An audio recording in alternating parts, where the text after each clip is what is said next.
bagerageje kudeta barundi twegabo zirabananira barundi twegabo zirabaswatana barundi twegabo bahuriro ma barundi twegabo bahiyo barundi twegabo turagwanira igihugu abasi b'amahoro tukabafata mpiri barundi twegabo. Au sein du gouvernement de la République du Burundi, je vous souhaite la bienvenue et vous remercie d'avoir accepté de sacrifier votre temps précieux pour venir dans ce rassemblement. Ce jour est particulier, très particulier. Le 13 mai 2015 est en lui seul la convergence des peines, des pleurs, des peurs et la béatitude révélée grâce à la communion dans la défense des couleurs nationales. Soldats, policiers, citoyens, tous convertis en un seul bloc pour faire face à ce complot contre leur patrie, le Burundi. Burundi bwacu nkuramutima kuri twese tugutuye amaboko umutima n'ubuzima, dit notre hymne national, qu'on peut traduire: cher Burundi, que tous nous aimons, nous te consacrons nos forces, nos cœurs et nos vies.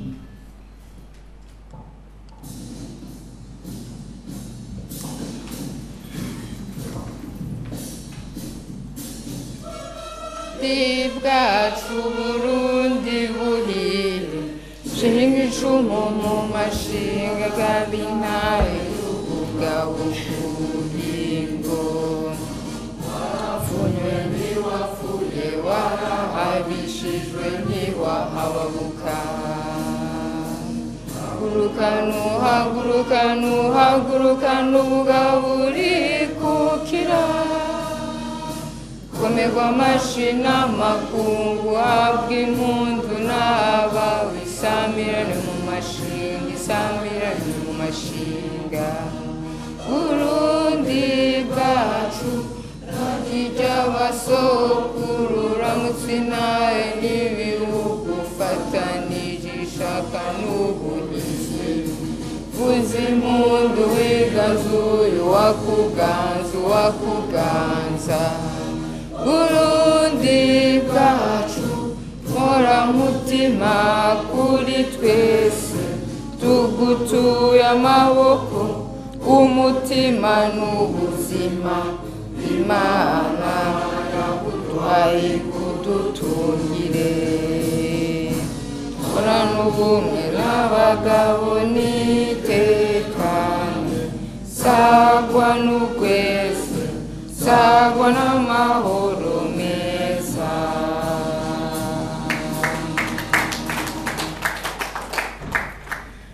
Le 13 mai 2015 est l'apogée du plan macabre rampant depuis fin 2011, quand de mauvais perdants aux élections générales de 2010 ont promis qu'il n'y aura pas d'élections en 2015 et qu'à la place, il y aurait une révolution. Revisitez l'interview de Sinduhije dans le journal Iwachu fin 2011, exactement au mois de novembre, quand il promettait, tambour battant, qu'au lieu de préparer les élections, ils entraient plutôt dans une révolution qui allait durer 3 ans avant de renverser les institutions. Nous avons vu cela, lu cela, vécu cela. Et comme communicants au sein de l'exécutif, nous avons dès lors compris que les temps allaient être durs. Des défis à surmonter étaient donc légion. Cette révolution promise et progressivement mise en œuvre s'est matérialisée par plusieurs actes d'insubordination entre 2011 et 2015.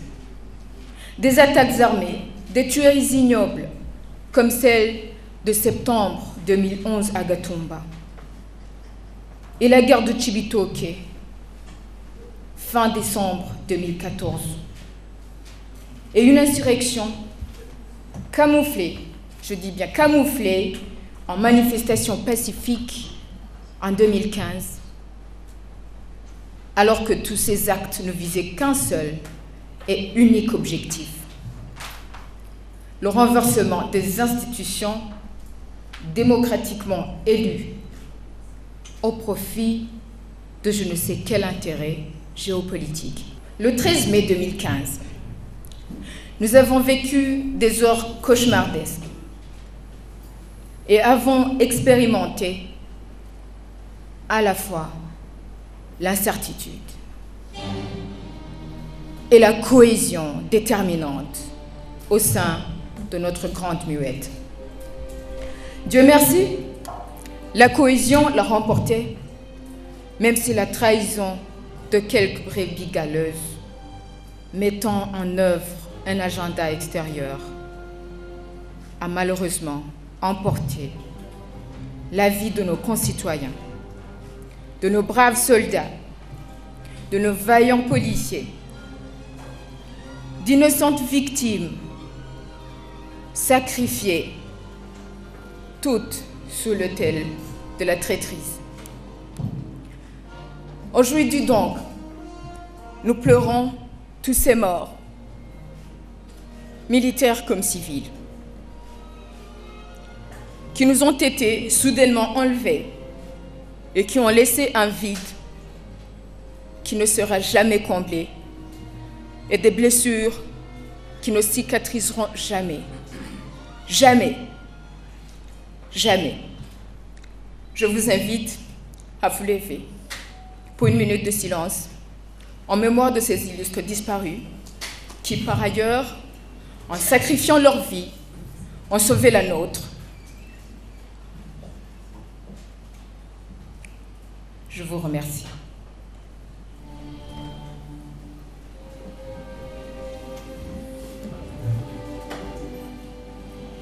Dans cette crise, nous avons tous perdu.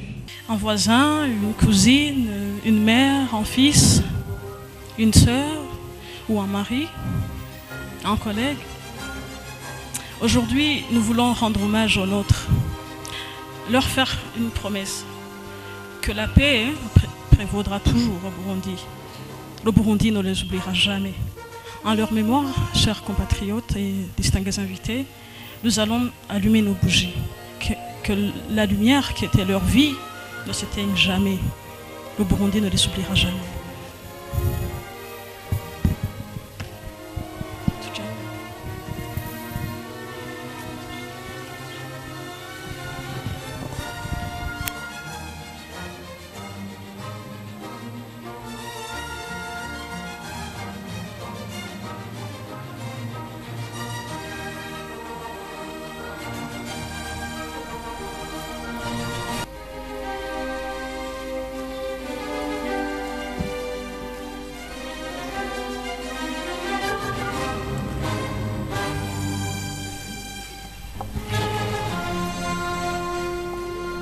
Kiretse twese dupfuye, avait dit le lieutenant général Adolphe Nshimirimana.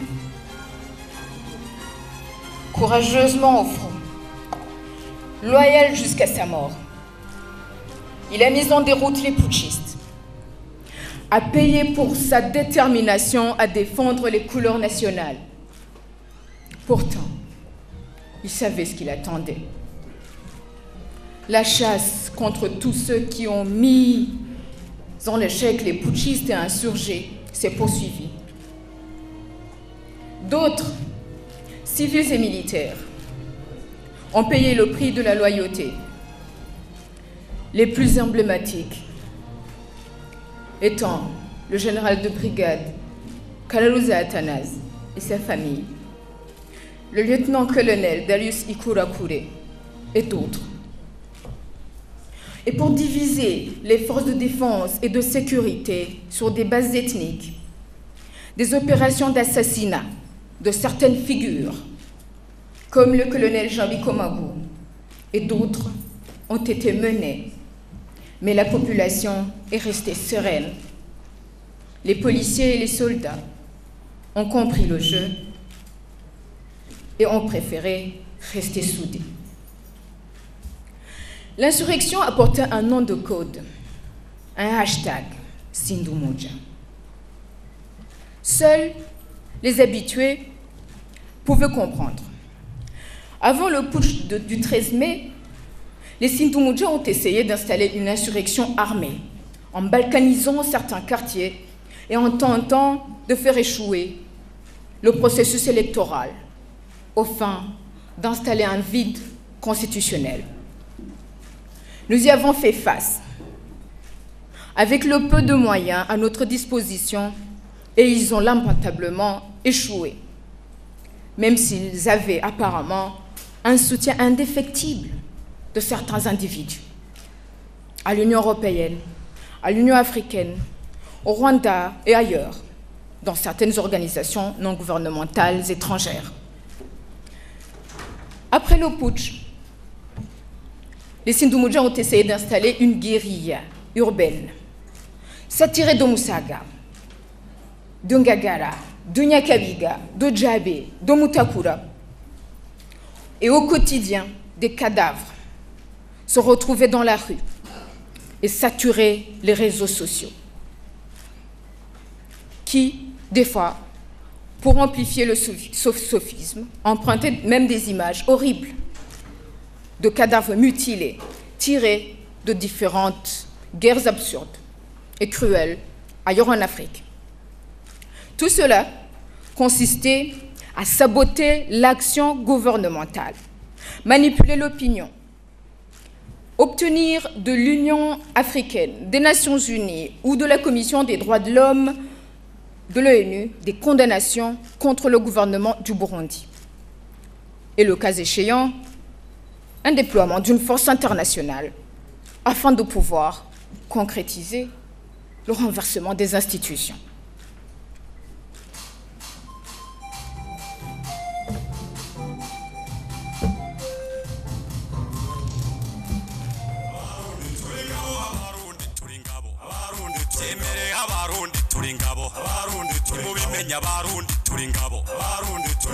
Abarundi turi ngabo turagwanira igihugu abasi b'amahoro tukabafata mpiri wa 13 Rusama 2015 bagerageje kudeta kudeta zirabananira kudeta zirabaswatana bahuriro ma yo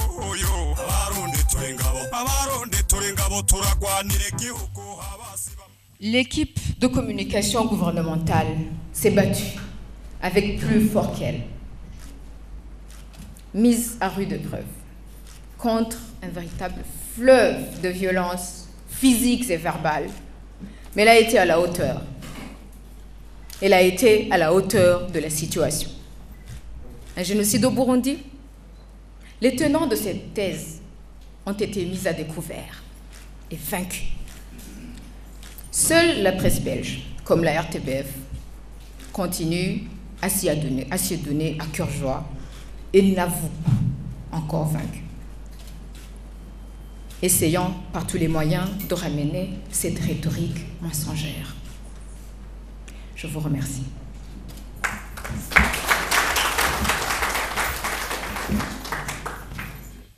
Louis Kamwenoubusa, directeur général des publications de presse burundaise.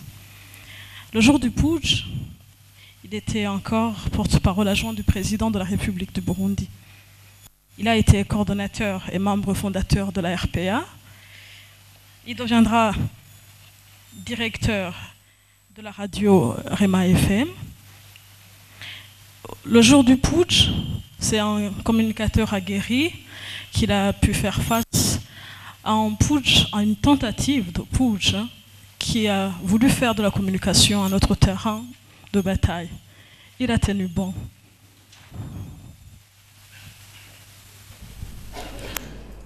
Je vous remercie. Je m'en voudrais de ne pas donner mon témoignage, pas pour le 13 mai 2015 seulement, mais aussi pour la période préparatoire de l'événement macabre du 13 mai 2015. Vous l'aurez suivi dans l'introduction de cette conférence. Le coup d'État du 13 mai 2015 a été le point culminant des actions de déstabilisation qui avaient commencé longtemps avant. À mon humble avis, le tout a commencé avec les agissements de certains acteurs politiques après les élections de 2010, quand le jeu de jet de grenade a commencé juste après le dépouillement, soi-disant pour contester les résultats des urnes, prétextant que des élections avaient été truquées. Ça, c'est en 2010.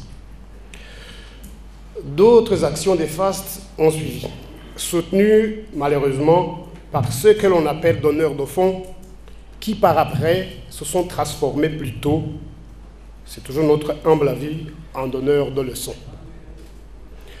En un peu de mots, chacun se souvient des campagnes soutenues de manifestations, les unes pour dénoncer des procès pendant en justice, comme si la justice devait fonctionner dans la rue, d'autres pour dénoncer la vie chère, comme si les manifestations pouvaient contribuer à appeler la population à produire plus.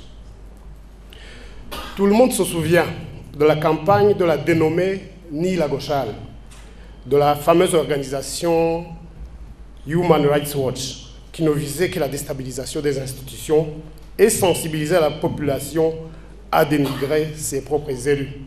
Vous vous en souviendrez, en 2012 et même dans les premiers mois de 2013. Heureusement que le peuple burundais a gardé la confiance en ses propres institutions. Les pions utilisés étaient certaines associations de la société civile et même certains médias. En tant que journaliste à cette époque, nous avons décidé, moi et d'autres collègues, d'éviter le jeu de la déstabilisation des institutions et à éclairer l'opinion sur ce qui se passait réellement. Je voudrais ici indiquer que notre travail a même inquiété certains des donneurs de fonds et de leçons. Je dirigeais la radio Rema FM à l'époque des faits, lorsque j'ai été invité, à ma grande surprise, par un ambassadeur d'un des pays occidentaux. Je m'en garde d'en citer le nom. Il m'a proposé des vacances à Mombasa ou à Nairobi, selon mon choix. Je ne voyais pas d'emblée pourquoi une ambassade pouvait consentir des dépenses énormes pour moi et ma famille, si ce n'est que pour chercher à m'écarter de mon trajectoire, de ma mission, celle de défendre les couleurs nationales. Vous comprendrez que certains des collègues ont suivi ce chemin.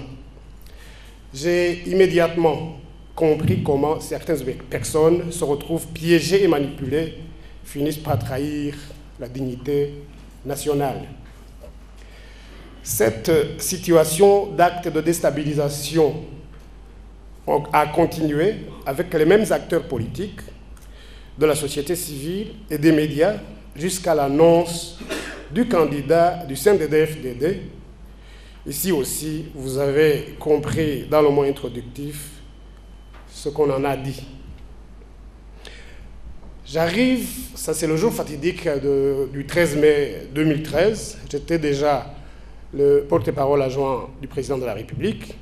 J'arrive d'habitude au bureau à 7 h du matin, mais curieusement, un collègue du bureau m'appelle et me dit qu'il faut être prudent parce que la situation est très tendue.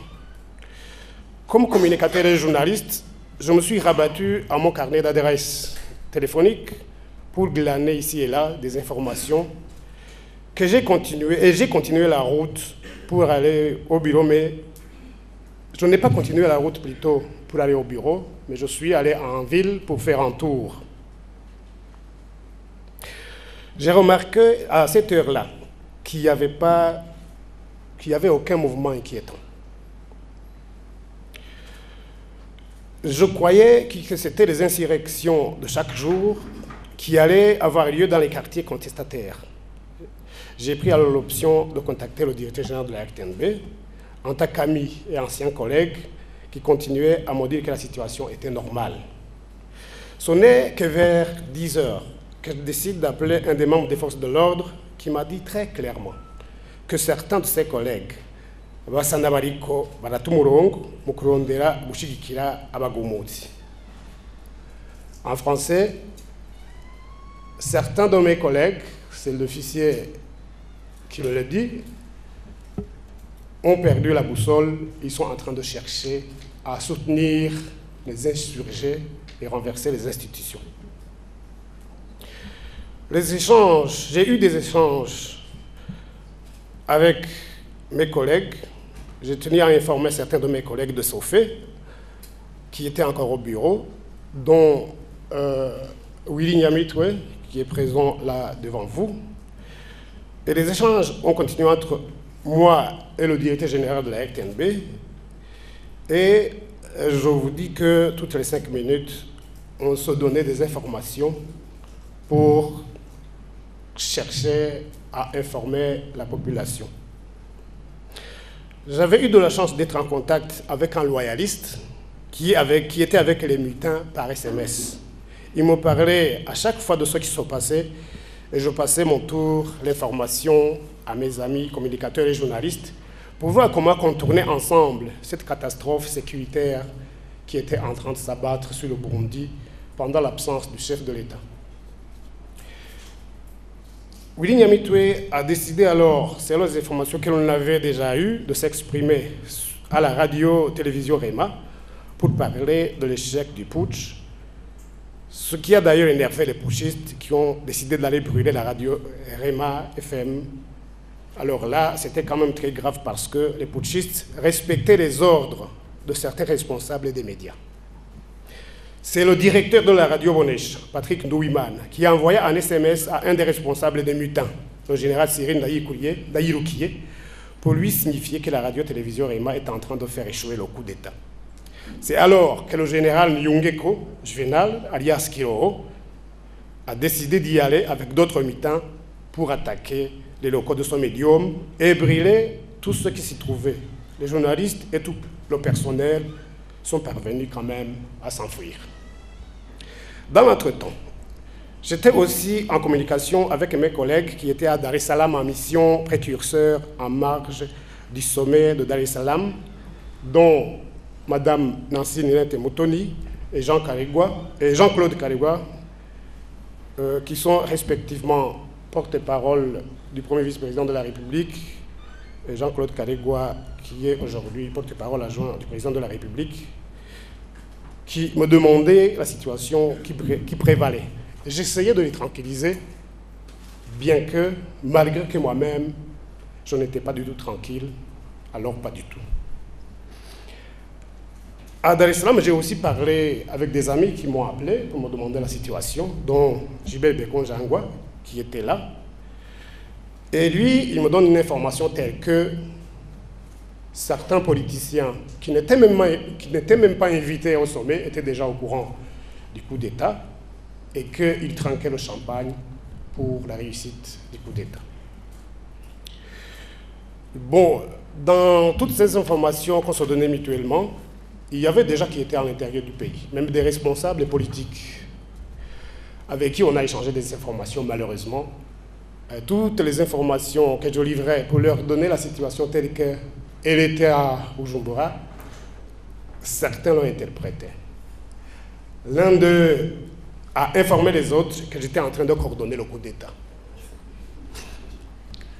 Bon, je crois que cette situation macabre ne devrait plus arriver dans ce pays, surtout que maintenant, la population n'a pas suivi ce genre de mouvement. Le printemps arabe ne va pas arriver au Burundi. pour une révolution qui ne dure pas 10 ans. Je vous remercie.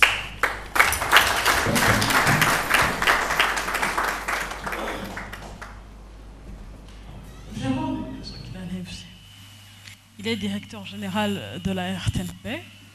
Avant cette nomination, il était le conseiller principal chargé de la communication et porte-parole du président du Sénat. Il était avant cela journaliste, reporter, présentateur d'édition, secrétaire de rédaction, rédacteur en chef à la radio RMA FM. Signalons aussi qu'il a travaillé à la société Sifar après 9 ans qu'il venait de passer comme professeur de lycée, quand même. Bienvenue. Merci beaucoup. Comme elle vient de le dire, c'est Jérôme de Kiranevzé.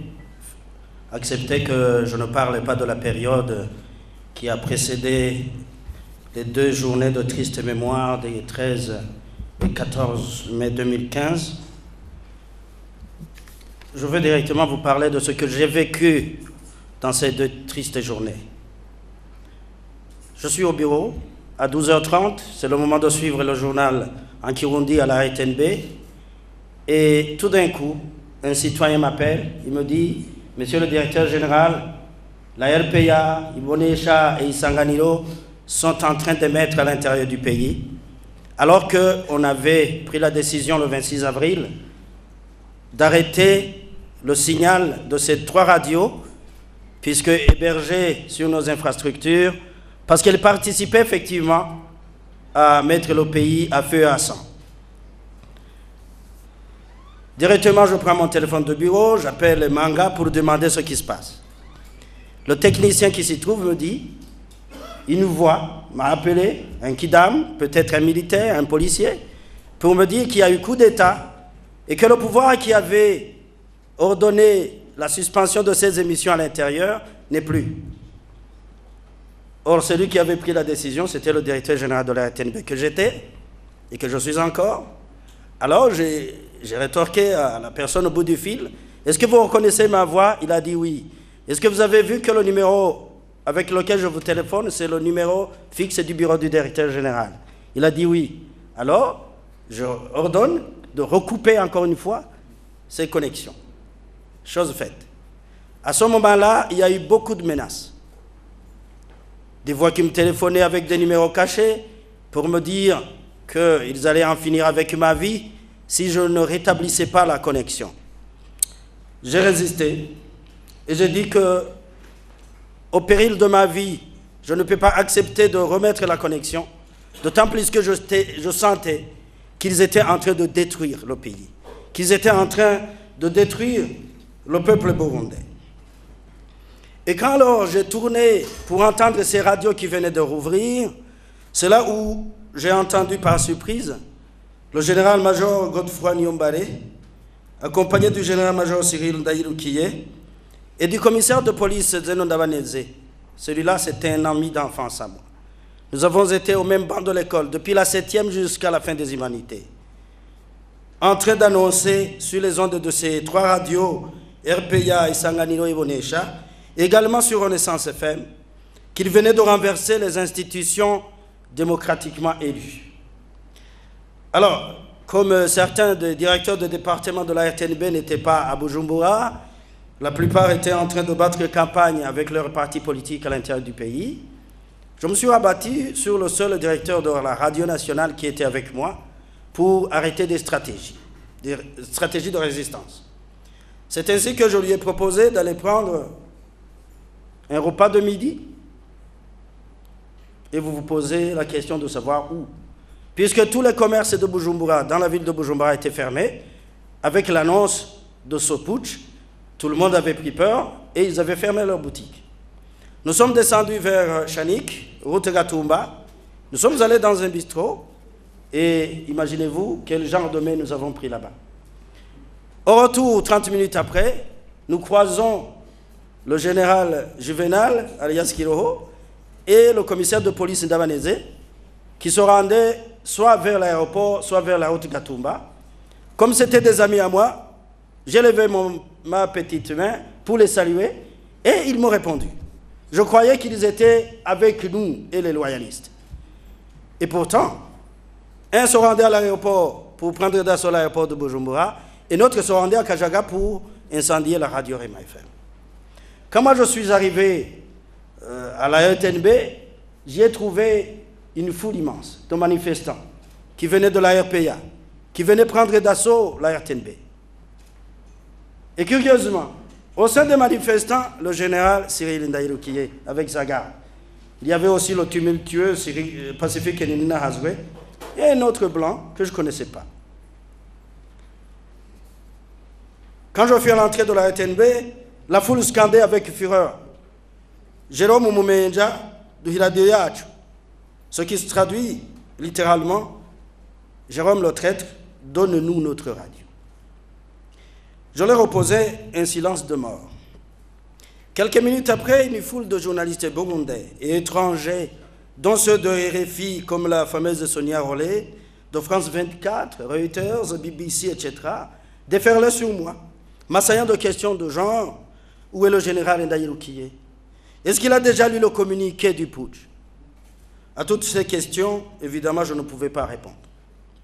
C'est ainsi que je me suis entretenu avec le commandant de la première région militaire qui était venu avec des éléments en renfort pour sécuriser la RTNB. Je lui ai suggéré de tout faire pour disperser les manifestants, ce qui a été fait à notre satisfaction. C'est dans ce mouvement de débandade que nous avons remarqué le général Ndaïroukié détalé à toutes jambes comme un athlète en compétition. Hormis les coups de feu tirés par les militaires qui sécurisaient la RTNB, l'après-midi de ce mercredi fut calme. Tard dans la soirée, le chef d'état-major général de l'armée m'a téléphoné pour m'annoncer que l'armée allait sortir un communiqué en réaction à cette tentative de coup d'État. Vers 20h, j'ai dû prendre moi-même l'équipe des reporters qui étaient encore présents à la RTNB vers le quartier général de la FDN pour cette communication de notre grande muette. Puisque mon véhicule de service était le seul à avoir du carburant, les autres étant immobilisés sur place. Mais également, il fallait rassurer les journalistes du moment que la plupart d'entre eux avaient été pris de panique et étaient rentrés dans leurs ménages respectifs, ce qui se comprenait évidemment. La présence du directeur général semblait les rassurer. Nous avons dû passer plus de 2 heures devant le quartier général de la FDN. Malheureusement, les personnes d'entre ceux qui, d'habitude, collaborent avec nos services, ne voulaient prendre notre appel téléphonique. On téléphonait à tout le monde, y compris à colonel Waratouza. Personne ne répondait. Ainsi, nous avons décidé de jeter du lest pour retourner à la RTNB. Arrivé sur les lieux, le chef d'état-major général de la FDN nous a finalement appelés pour nous signifier que le communiqué était enfin prêt.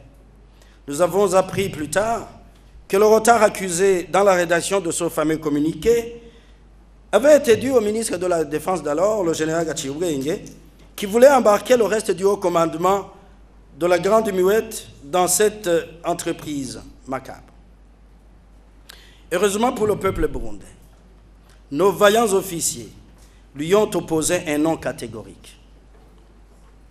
Après l'enregistrement du communiqué de l'armée et mon intervention radio-télévisée pour démentir les fausses informations qui étaient diffusées sur des médias étrangers comme RFI et France 24 sur une éventuelle prise de la RTNB par les mutins, je suis entré en contact avec son Excellence, Monsieur le Président de la République, à partir de la Tanzanie, où il s'était rendu en mission officielle pour lui demander de parler au peuple burundais le lendemain sur les ondes de la RTNB, ce qu'il accepta sans embâche.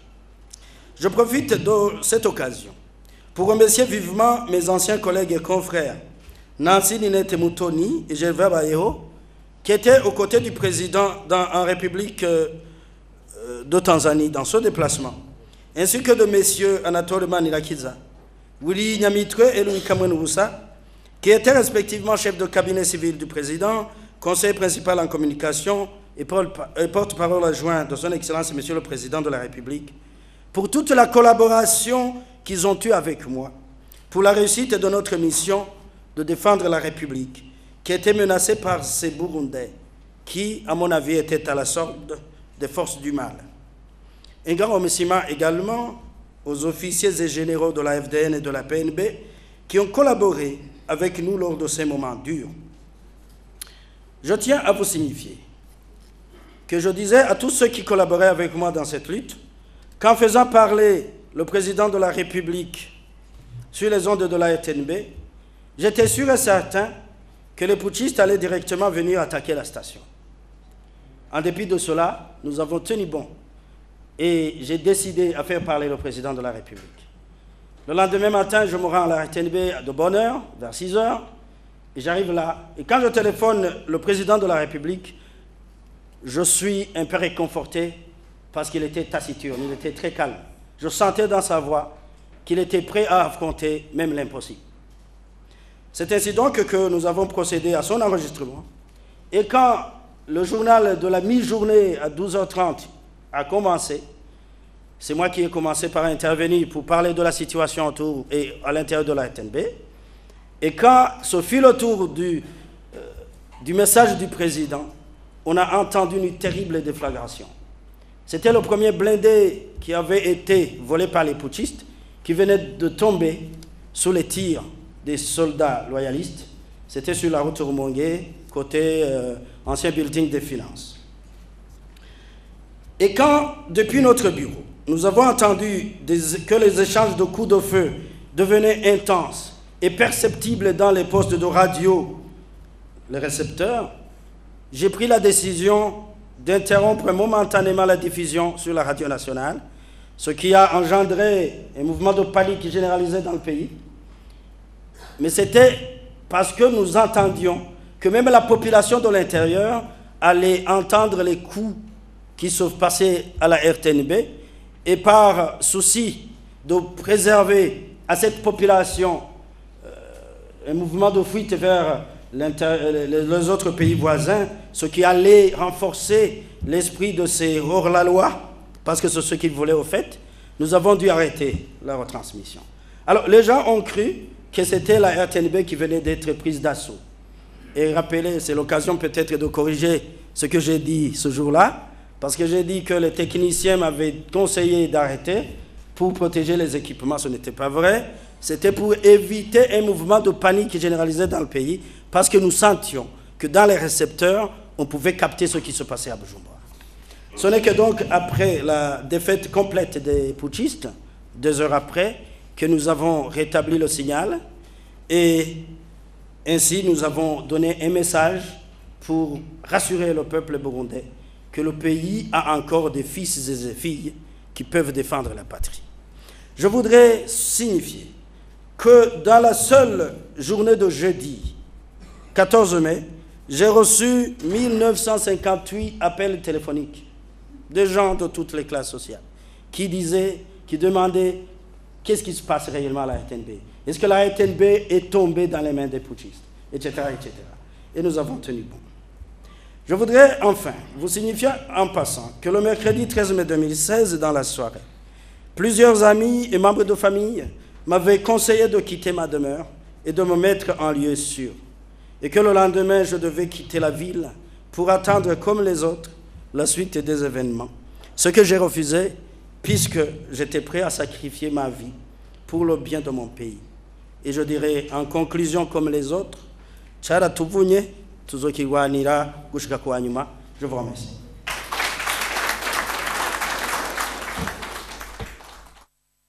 Au centre de la communication anti-putsch, Willy Nyamitwe, chargé des questions de presse à la présidence de la République, aujourd'hui va rendre public un mémorandum qui indexe notamment le Rwanda d'avoir mené des actions d'agression contre le Burundi, d'avoir soutenu le putsch du 13 mai 2015. Bienvenue, monsieur Willy Nyamitwe. Je vous remercie, Doriane, et je remercie tous ceux qui ont pris la parole avant moi. Je vous remercie, cher Auguste Assemblée, tout protocole observé, pour avoir accepté de répondre positivement à notre invitation. Aujourd'hui, 13 mai, c'est le refus de toutes les formes de haine, le refus du renversement d'institutions démocratiquement élues. Nous disons aujourd'hui non à la violence sous toutes ses formes, qu'elles soient physiques ou verbales.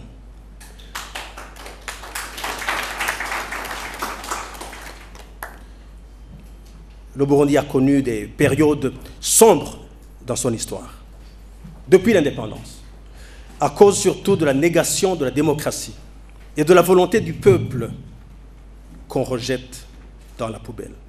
Quand le peuple choisit, d'autres s'érigent en donneurs de leçons et foulent aux pieds cette volonté populaire et nous ramènent toujours en arrière dans les affres de la guerre. Le sang qui est versé et nos concitoyens qui fuient le pays, cela ne peut jamais honorer qui que ce soit. Comme si tout cela ne suffisait pas. Des hors-la-loi sont venus en rajouter. En 2015, nous avons frôlé la catastrophe. En votre nom, à vous tous, qui avez géré la communication lors de tout le cheminement douloureux qu'on nous a imposé, et en votre nom, vous tous qui êtes ici présents, mon hommage va s'adresser à tous les vaillants Burundais qui ont payé le prix du patriotisme et ont perdu ce qu'ils ont de plus cher, la vie. À ce jeune brûlé vif à Nyakabiga, à ce jeune Komezamahoro Chiuya Mutakura, à cette jeune fille Jacqueline Hakizimana, violée et atrocement mise à mort à Musaga, à notre confrère Christophe Ngezabahizi, caméraman à la RTNB, son épouse et ses enfants, au lieutenant-général Adolphe Shimirimana, à qui nous devons cette victoire, au général de brigade Kararuza, son épouse et sa fille, au lieutenant-colonel Dario Sikurakure, à ces vendeuses de légumes fauchées autour du marché central de Bujumbura, et à tous ceux qui, chaque matin, se retrouvaient emportés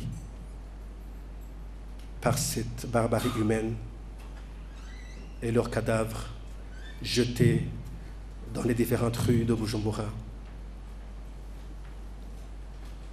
Je m'en voudrais de ne pas citer ces hommes de conviction et d'engagement et de ne pas mentionner leur nom dans mon allocution, même si je ne suis pas capable de les énumérer tous lors de cette séance. Aujourd'hui, nous rendons public un mémorandum qui vous sera distribué. Nous démontrons le rôle prépondérant du Rwanda dans la préparation, l'accompagnement et l'accomplissement des opérations de déstabilisation des institutions burundaises en vue d'opérer un changement de régime favorable avant tout aux intérêts idéologiques du FPR et à d'autres intérêts géopolitiques et géostratégiques de certaines puissances occidentales, certes inavouées, mais visibles. Comme partout ailleurs en Afrique, ce processus de déstabilisation du Burundi s'appuie sur un contexte sociopolitique marqué par plusieurs choses.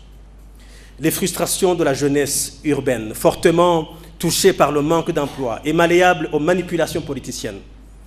Le mécontentement d'une partie de l'ancienne élite sociale qui digère peu la consolidation d'un modèle de gestion de la société burundaise basé sur la démocratie.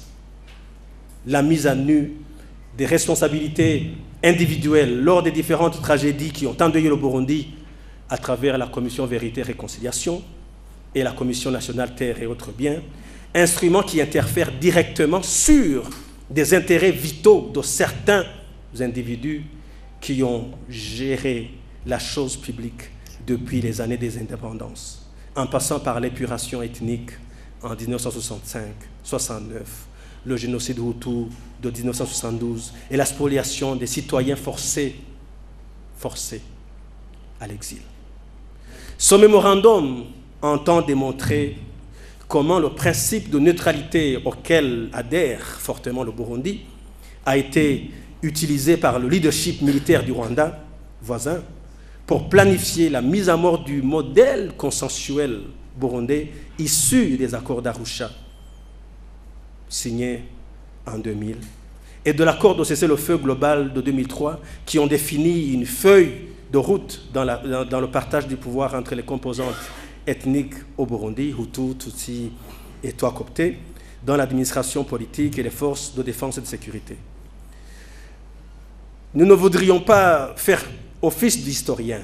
Toutefois, le commun des mortels n'a aucune difficulté à saisir que dans la bourrasque des guerres fratricides qui ont endeuillé le Burundi, il y a toujours eu l'ombre du Rwanda.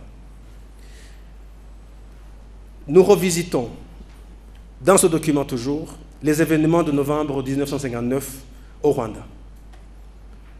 Jean-Paul Aroy décrit comme la secousse déterminante de la révolution paysanne Hutu et la contre-révolution Tutsi, laquelle devait, la Belgique aidant, aboutir à la disparition du monopole Tutsi.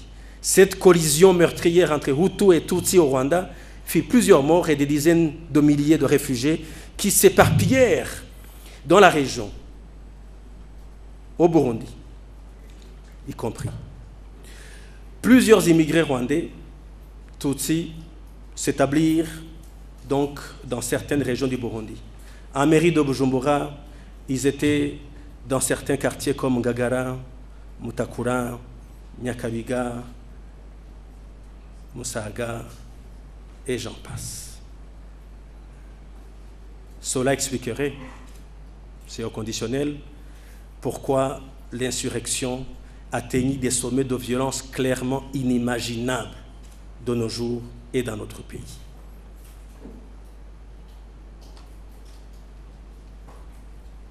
Il faut dire les choses telles qu'elles sont. La vérité blesse, dit-on, mais avant 1962, même si le Rwanda et le Burundi étaient asservis par un même colonisateur, la Belgique, n'empêche que Rwandais et Burundais se regardaient à cette époque en chien de faïence. Si l'on en croit toujours Jean-Paul Aroy, qui décrit les difficultés qu'il a eues à organiser, figurez-vous, un match de football, le premier de l'histoire, entre les deux pays, le 8 février 1959, au stade d'Ongozi. Ce match se solda par un score sévère de 4-1 en faveur du Burundi. Ce mémorandum qu'on vous donnera certainement par la voie électronique et aussi sur papier explique brièvement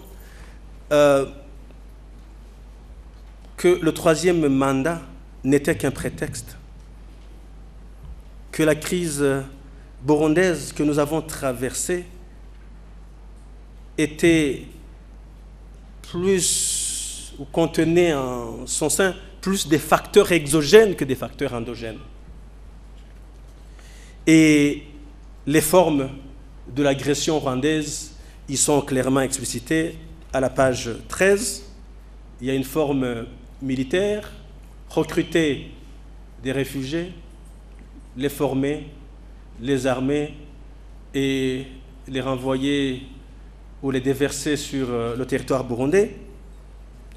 Il y a aussi une autre forme qui est passée presque inaperçue, qui est la campagne de médisance. Et là, c'est vers la page 19. Une campagne de médisance et de calomnie qui a été menée avec l'aide de 4 principaux points focaux. Il y en a beaucoup, mais 4 principaux. Au Burundi, vous avez vu sur les réseaux sociaux et à travers les médias les messages alarmistes d'un génocide imminent qui ont été l'objet de relais des journalistes Innocent Muhozi, et du blogueur Teddy Mazina de la télévision Renaissance.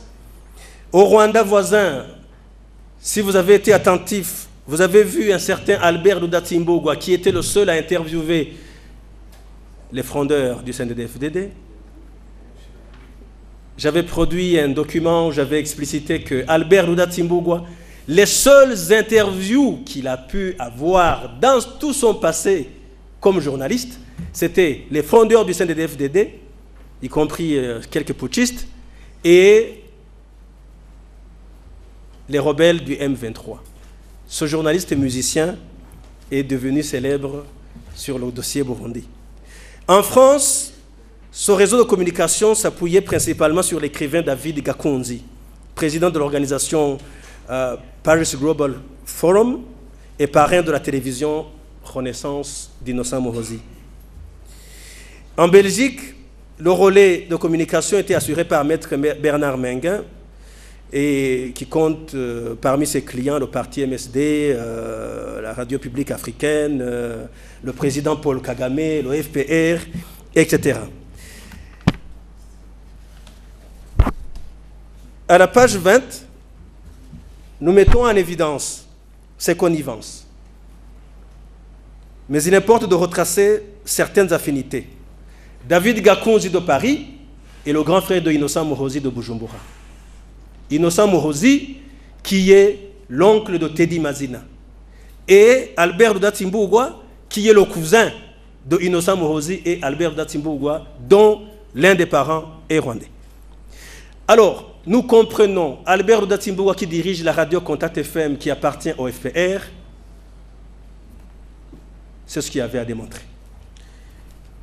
Je vous remercie pour cette partie et pour votre attention. Si vous voulez bien, nous allons, même si nous avons trop bavardé, nous permettre de prendre quelques questions des journalistes ou des observations. En quelques minutes, la parole est à vous, chers confrères, chères consoeurs. Nous sommes là pour répondre à vos questions. Cette machine communicationnelle, nous avons le porte-parole de l'armée du ministère de la Défense qui est de l'autre côté. Nous avons le directeur général de la RTNB qui a été porte-parole du Sénat mais qui a joué un très grand rôle dans la mise en échec de ces putschistes. Je me souviens de ce qu'il a dit quand on était ensemble à la présidence de la République ce matin-là du putsch. Je peux peut-être me tromper, mais il pourra peut-être me corriger. Il a dit en Kirundi, je ne sais pas comment vous l'avez dit en français, parce qu'il pouvait détaler. On était à la présidence quand il y a eu putsch, il pouvait détaler. Nous avons Dorian qui était là, qui est dans la cellule communication, et aussi Nancy Ninette Motoni qui était à Dar es Salaam, qui avait un bébé qui allaitait et qui en a vu de toutes les couleurs pour rejoindre Bujumbura. Nous avons l'ancien porte-parole adjoint du président de la République qui n'a pas tout dit dans son exposé, mais c'est lui qui fournissait la logistique. La logistique, nous étions dans une cachette, dans une planque pour pouvoir communiquer et déjouer le putsch par les moyens qui étaient les nôtres, hein, parce qu'on n'avait pas d'armes, mais on n'avait pas de crédit. Et c'est lui, Kamel Moussa, qui fournissait tout le crédit qu'on utilisait pour appeler le monde entier et toutes les rédactions du monde. Nous avons le porte-parole de la police. Alors ce jour-là, comprenez que le porte-parole de l'armée ne pouvait pas s'exprimer parce que le ministre de la Défense était déjà putschiste, qui est son chef direct. Et le porte-parole de la police ne pouvait pas s'exprimer parce que ce n'était pas une question policière, mais c'est eux qui nous fournissaient de la matière afin que nous puissions communiquer comme il faut. Alors, à qui la parole, chers confrères, chères consoeurs? Emmanuel Bamenye-Kanye du Cercle de la diaspora burundaise. J'ai juste une question en rapport avec ce qu'on n'a pas souvent parlé, mais j'aimerais juste revenir sur le procès de ce que des putschistes du 13 mai et demander pourquoi est-ce que ce procès se passe dans les tribunaux civils alors que les militaires ce ne sont pas des citoyens ordinaires qui devraient passer dans des tribunaux militaires parce que ce sont des garants de la souveraineté nationale, de l'indépendance, donc pour lesquels toute infraction à leur éthique et à leur déontologie ne doit pas être traitée au niveau des tribunaux civils. Question reçue. Nous invitons le porte-parole du ministère de la Défense à répondre à la question. Une question très facile à répondre. Pour moi, je ne vais pas répondre juridiquement, mais je vais répondre comme militaire. Tout citoyen, avant de devenir militaire, il est civil. Il y a des infractions qui sont commises à l'endroit du travail qui sont sanctionnées militairement et d'autres qui sont commises en dehors du domaine militaire. Toutes ces infractions en dehors des casernes militaires, ce sont les infractions qui sont qualifiées du droit commun et doivent être jugées par les instances juridiques civiles. Ça se trouve dans le Code pénal civil. Je crois les juristes, s'il y en a ici, ils peuvent m'épauler, mais aussi dans la Constitution burundaise. Voilà, c'est pourquoi ce qu'ils ont commis, ils sont en connexion avec les civils, et puis les tribunaux civils, les tribunaux militaires n'ont pas la compétence de juger les civils qui seraient impliqués là-dedans. Voilà, grosso modo, la réponse. Question répondue, Claude de Réma. Un autre point, c'est que c'est un petit témoignage. Moi, je devrais mourir, comme Willy d'ailleurs, avant le 13 mai 2015. J'étais avec M. Kamwenou Boussa, quelqu'un du CNDH, on m'a appelé, avant même le 26 avril, pour me dire que je devrais mourir. Et vous pouvez demander à Kamwenou Boussa, c'est mon père qui m'a appelé, parce on lui avait appelé pour dire, écoutez Claude, il aimait vraiment le président de la République. Bon, il faut qu'il soit prêt à payer ou à ne pas diriger Réma FM. Donc, ça ne m'a pas surpris du tout ce qui s'est passé. Merci. Merci. Je voudrais rapidement répondre à votre question. Dialogue avec la Belgique, dialogue avec l'opposition. D'abord, le gouvernement du Burundi est ouvert au dialogue. Son modus operandi, c'est le dialogue. Dialogue inclusif. Avec tout le monde, y compris ceux qui sont à l'opposition.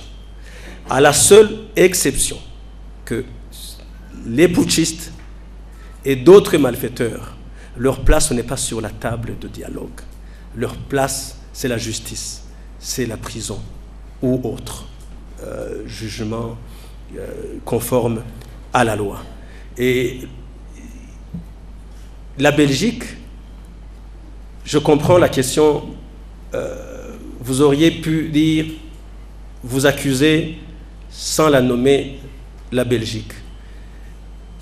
Dans ce mémorandum, nous nous concentrons sur le Rwanda, même s'il y a d'autres, parce qu'au Rwanda, nous avons vu des actes, nous avons vu des armes, nous avons des témoins, mais pour le reste, c'est de la politique. La politique est là, ses faces cachées et d'autres faces révélées.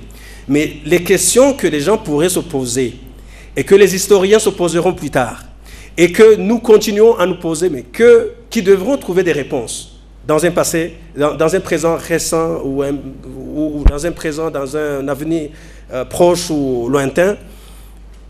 Pourquoi est-ce que les putschistes sont soit au Rwanda ou en Belgique? Pourquoi des gens qui ont commis des actes ignobles dans notre pays sont encadrés par la Belgique? Pourquoi la Belgique est-elle derrière tous ces maux que nous avons connus? L'Allemagne nous a asservis, tout comme la Belgique nous a asservis. Mais cette dernière nous a asservis et divisés. Et je pense que nous avons des comptes à demander à la Belgique. Où est passé le prince de Rwagasore? Qu'est-ce qui s'est passé? Et que s'est-il passé par la suite? Qui a financé les assassinats de Milele Kano et compagnie, etc. Donc je pense que dans un avenir proche ou lointain, nous devrons trouver des réponses à cela. Mais en ce qui concerne le dialogue, la diplomatie active veut qu'il y ait un dialogue permanent entre partenaires entre pays amis, ça c'est tout à fait normal. Monsieur Claude, le dialogue est là, permanent, entre le Burundi et la Belgique, tout comme il y a un dialogue permanent entre le Burundi et d'autres pays. Mais la Belgique ne pourra pas se dérober. Elle a une responsabilité historique dans tout ce qui s'est passé dans notre pays. Nzofa Barouché. Oui, merci beaucoup. Je m'appelle Melchiane Nzofa Barouché. Et ce n'est pas une question, je voudrais seulement corroborer ce que le colonel et le porte-parole de l'armée vient de dire par rapport à la localisation des juridictions de ceux qui ont été responsables du putsch. Le code d'organisation et compétences burundais accorde dans certaines dispositions pertinentes de ce code un privilège de juridiction à certains rangs comme les généraux. Alors, avec leur rang de généraux, ils sont justiciables par la chambre judiciaire de la Cour suprême. Donc, c'est un respect du code d'organisation et compétences judiciaires qui sont en train d'être jugés par la Cour suprême. Ça, c'est la mise en application du code d'organisation et compétences judiciaires burundais. Je vous remercie. Voilà, nous prenons une dernière intervention pour la première partie, mais nous avons un journaliste qui va poser une question avant l'intervention. On prend la question du journaliste et on prend l'intervention de M. Albert. Je m'appelle Billy Manager au Infocralac. Dans le programme du putsch, il y a le message qui a annoncé le putsch a été passé sur les ondes de certaines radios privées. Mais jusqu'alors,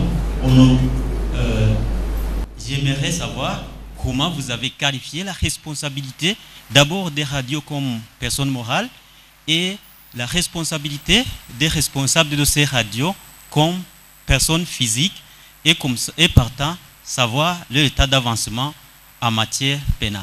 Merci.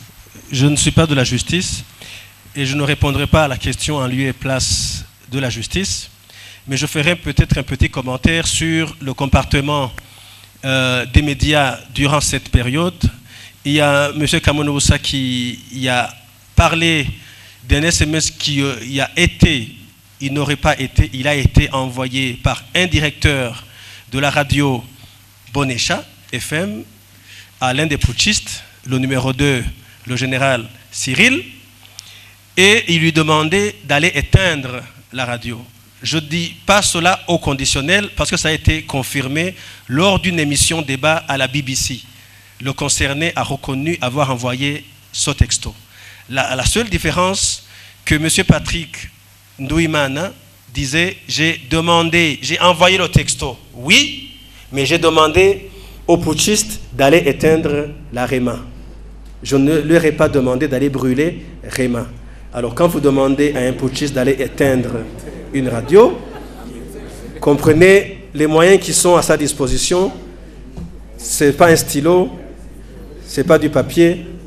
Ils sont partis là avec des véhicules blindés et ils ont tiré à bout portant sur tout ce qui bougeait. Il a parlé d'une organisation Human Rights Watch, d'une certaine Néla Gochal, et ça, ce n'est pas un secret de Polichinelle.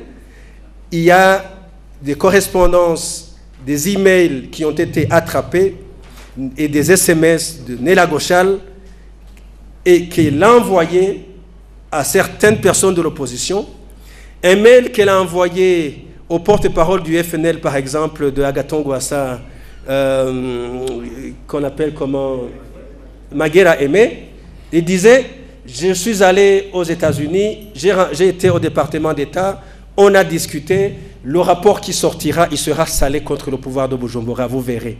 Donc, si une chercheuse de Human Rights Watch peut interagir avec l'opposition en disant, voilà, ne vous en faites pas, on avance bien. Et quand Alexis Sinduhidji était en prison, elle a envoyé des textos, des SMS, ça ce n'est plus un secret, c'est clair, tout le monde le sait dans la rue, et elle disait, eh bien, ne vous en faites pas, on a discuté avec Samantha Power, we are going to raise fire. Ça, c'est un texto. We will raise fire. So, je pense que ça se comprend. Il y a certaines organisations ou des individus au sein d'organisations qui ont une part de responsabilité. Dans ce document, vous verrez que nous indexons par exemple Ismail Chergui du Conseil paix et sécurité de l'Union africaine. Nous ne mâchons pas les mots. Il a une part, il a joué un très grand rôle. Maprobu pour arrêter un génocide au Burundi, etc. Et dans un discours du représentant de l'Union africaine au Burundi, quand on était à Entebbe, il a dit « Je félicite la collaboration étroite entre Ismail Chergui et M. Richard Sezibera, secrétaire général de l'EAC, lequel Richard Sezibera a joué un très grand rôle dans cette guerre de calomnie, cette campagne de médisance contre le Burundi. » Ça, c'est clair, c'est net, c'est dit. Ce n'est plus caché, c'est dit. L'ambassadrice Samantha Power, c'est dit. Et les membres fondatrices de la RPA.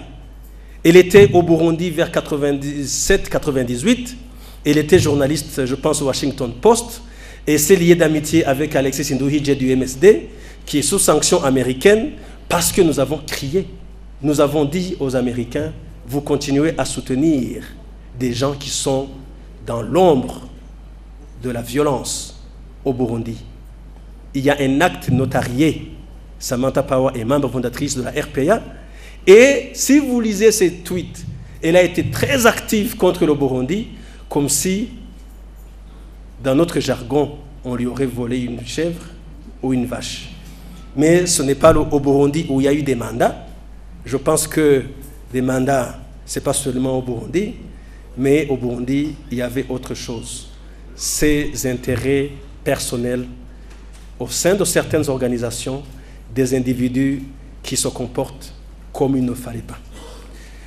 Je pense avoir répondu à votre question. On prend la dernière intervention. Je voudrais tout simplement rebondir à ce que vous avez répondu à notre ami qui travaille à Rema FM.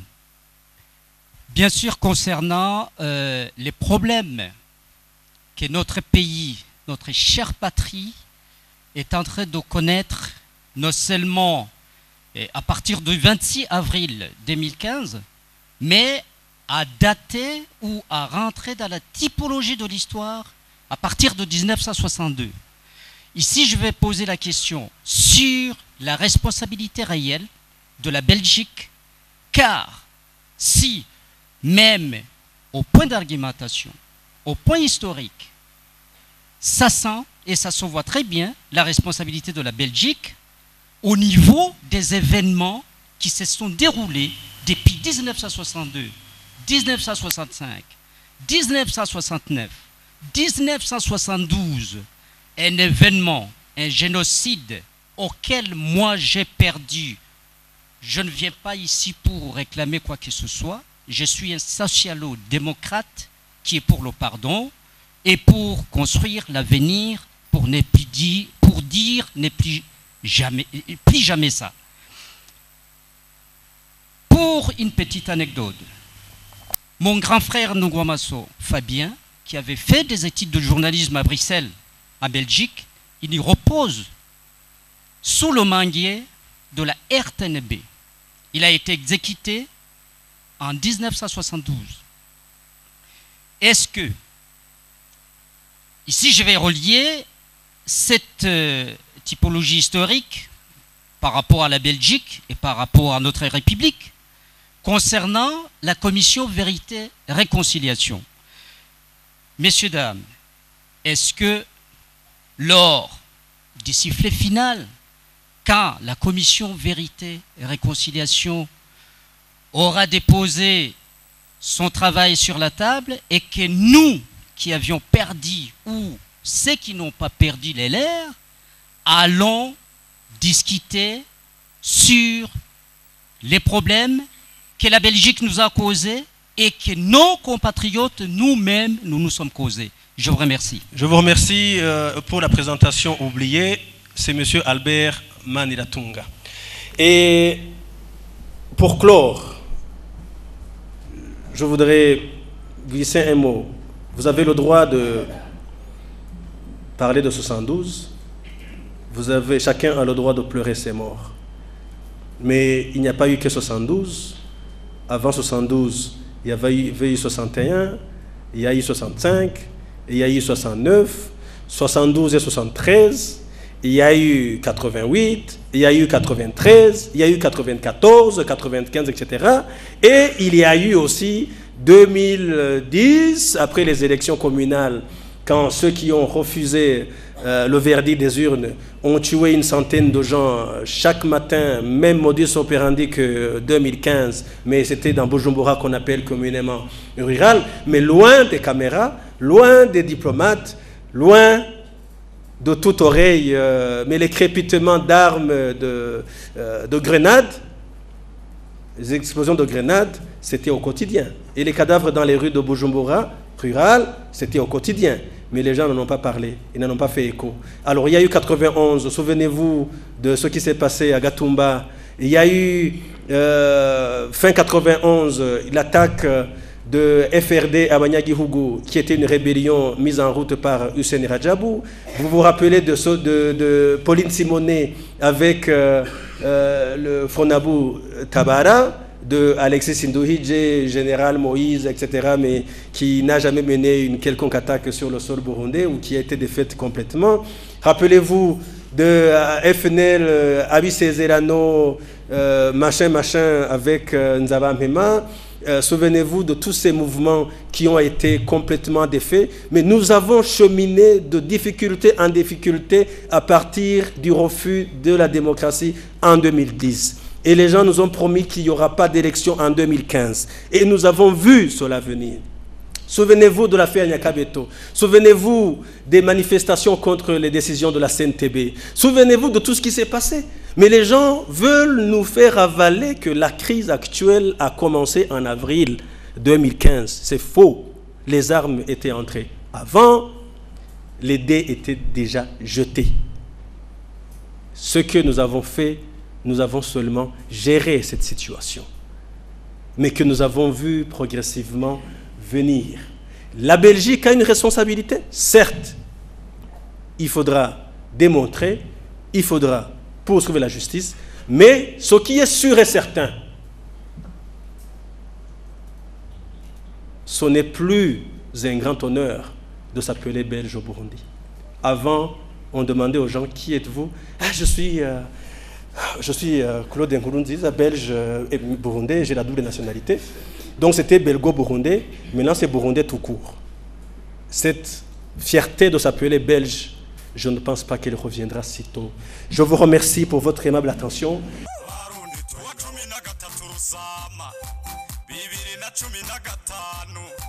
bagerageje kudeta barundi twengabo zirabananira barundi twengabo zirabaswatana barundi twengabo bahuriro ma barundi twengabo bahiyo yo barundi twengabo abarundi twengabo turagwanira igihugu abasi b'amahoro tukabafata mpiri barundi twengabo